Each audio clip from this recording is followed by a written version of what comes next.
Assalamualaikum warahmatullahi wabarakatuh. Perkenalkan, nama saya Andika Sabilillah, program studi administrasi bisnis, tugas mata kuliah logika.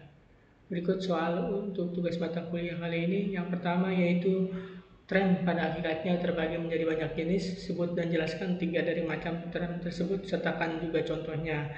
Yang kedua, jelaskan dan berikan contoh bentuk sesuatu pikir atau logical fallacy dan bagaimana agar terhindar dari logical fallacy tersebut. Baik, langsung aja kita jawab. Soal yang pertama yaitu 3 macam tren dan contohnya. Dalam logika, tren itu sebenarnya cuma istilah buat nyebut kata atau frasa yang mewakili suatu hal, bisa benda, orang, atau ide. Nah, jenis-jenisnya itu ada banyak, tapi di sini kita akan membahas tiga jenis yang sering banget kita pelajari, yaitu yang pertama tren konkret dan tren abstrak. Apa itu tren konkret? Tren konkret itu yang bisa kita lihat, pegang atau rasain secara langsung. Contohnya meja, kucing, dan air.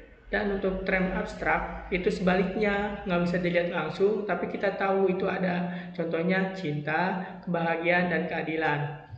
Dan untuk contoh yang B yaitu tren umum dan tren khusus. Tren umum itu kata yang mewakili banyak hal atau kelompok, contohnya manusia, hewan, dan mahasiswa. Dan untuk tren khusus yaitu menunjukkan ke suatu hal spesifik, contohnya Presiden Jokowi, si Budi, kucing peliharaan saya. Yang ke C, tren positif dan tren negatif. Tren positif menyebut sesuatu secara langsung, contohnya pintar, sehat, guru. Dan untuk tren negatif menyatakan penolakan atau ketidakadaan, contohnya tidak sehat, bukan guru, tidak hadir. Dan untuk jawaban yang kedua yaitu contoh sesat pikir logical fallacy. Sesat pikir itu kayak cara berpikir yang kelihatannya benar, tapi sebenarnya salah atau ngaco. Orang bisa kena sesat pikir itu kalau nggak hati-hati waktu bikin argumen. Contoh yang ke satu yaitu menyerang orangnya. Penjelasannya yaitu bukannya membantah isi argumen, malah menyerang pribadinya.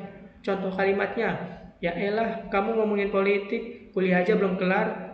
Dan untuk contoh yang kedua yaitu manusia jerami. Penjelasannya yaitu salah pahamin argumen lawan biar lebih gampang diserang. Contoh kalimatnya, si A bilang kita harus hemat listrik, dan si B menjawab masa sih kita nggak boleh nyalain lampu lagi. Dan untuk contoh yang ketiga yaitu lereng licin. Penjelasannya yaitu menganggap suatu hal kecil bakal bikin efek domino besar dan biasanya itu negatif. Contoh kalimatnya yaitu kalau kita bolos sekali nanti jadi kebiasaan terus DOD.